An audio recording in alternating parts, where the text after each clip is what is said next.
Wikipédia, il est écrit « Si tu connais la vérité, tu seras libre. Et tu seras libre. »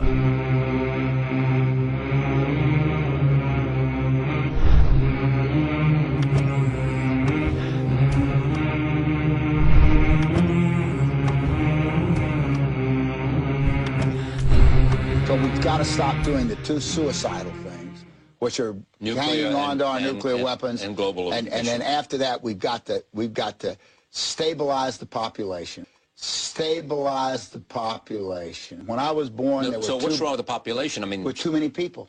That's why we have global warming. We have global warming because too many people are using too much stuff. But if there were less people, they'd be using less stuff.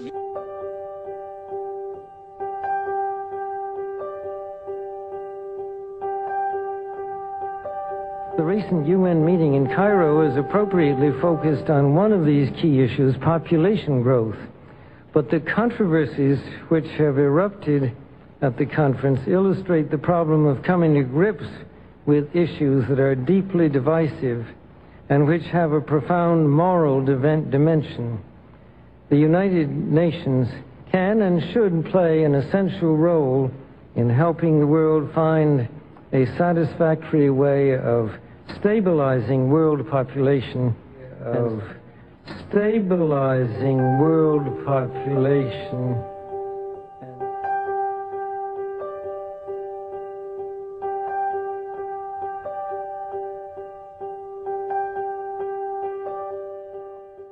This equation has four factors, a little bit of multiplication.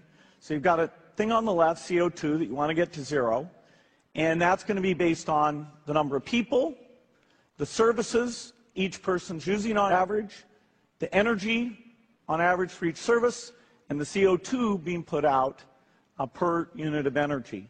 So let's look at each one of these and see how we can get this down to zero. Probably one of these numbers is going to have to get pretty near to zero. That's back from high school algebra. But let's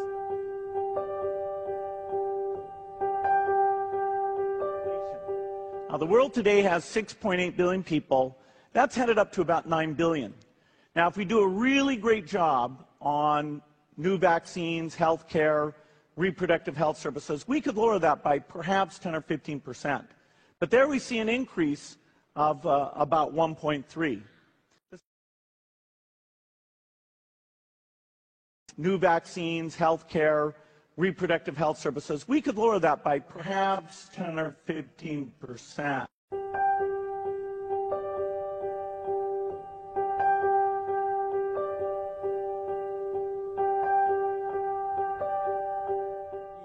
David, regardez, Bill Gates a donné 33 milliards d'euros, Warren Buffett 24 milliards d'euros, George Soros 11 milliards d'euros, ou encore Chuck Finney, fondateur d'une chaîne de magasins, qui a donné la totalité de son patrimoine, 7 milliards d'euros. En tout, 138 milliardaires promettent de faire don d'une partie de leur fortune à des organisations caritatives. Au total, ça représente 160 milliards d'euros. Ce sont surtout des Américains, mais il y a aussi des Chinois, des Indiens, un Ukrainien, un Sud-Africain, mais à ce jour, aucun Français. Est-ce qu'on sait où va cet argent? Est-ce qu'il y a vraiment des résultats concrets? Oui, David, regardez par exemple la fondation Bill Gates. Son budget, c'est 5 milliards d'euros par an. C'est 2 fois plus que celui de l'Organisation mondiale de la santé, l'OMS. Eh bien, la fondation Bill Gates, Bill et Melinda, a financé une campagne de vaccination qui a quasiment éradiqué la méningite dans les pays d'Afrique. Elle a aussi participé à la lutte contre la polio et elle veut maintenant s'attaquer au paludisme. Merci Jean-Paul.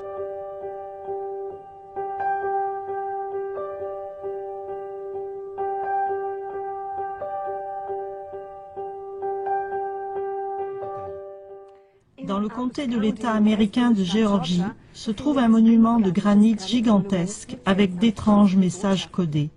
Ce monument fait environ 7 mètres de haut, avec un poids total légendaire de presque 120 000 kilos. Les détails les plus étonnants de ce monument ne sont pas ses dimensions, mais les messages taillés au ciseau dans le granit. 10 règles pour une époque de la raison.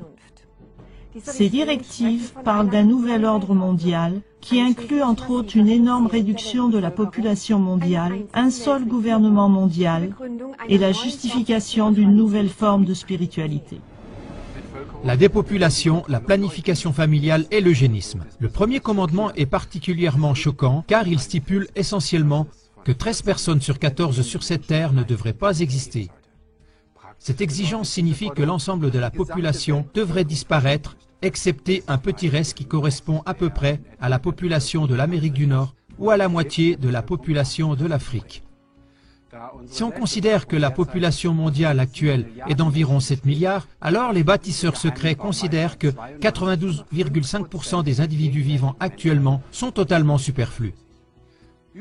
À leurs yeux, plus de 92% d'entre nous n'ont plus de droit d'existence à l'heure actuelle.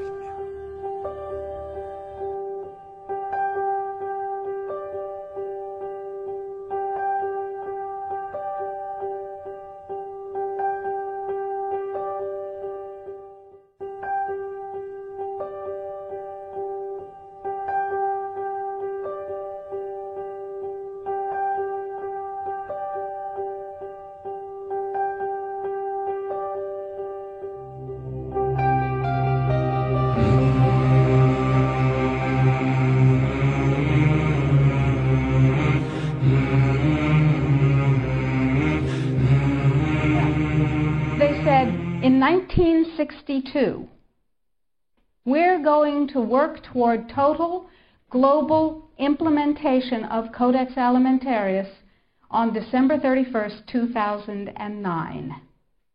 Long term. And so they created a trade commission.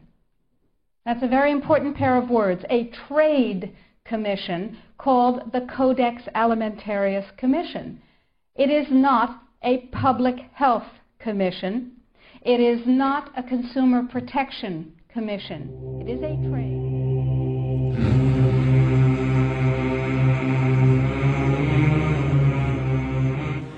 If you do the numbers in the WHO-FAO projections, the epidemiological projections, they estimate, not I, because what do I know? They estimate, they're the experts, that just the vitamin and mineral guideline alone, when it goes into global implementation on December 31st, 2009, will result in a minimum of 3 billion, 3 billion, that's B, bad, big, billion deaths.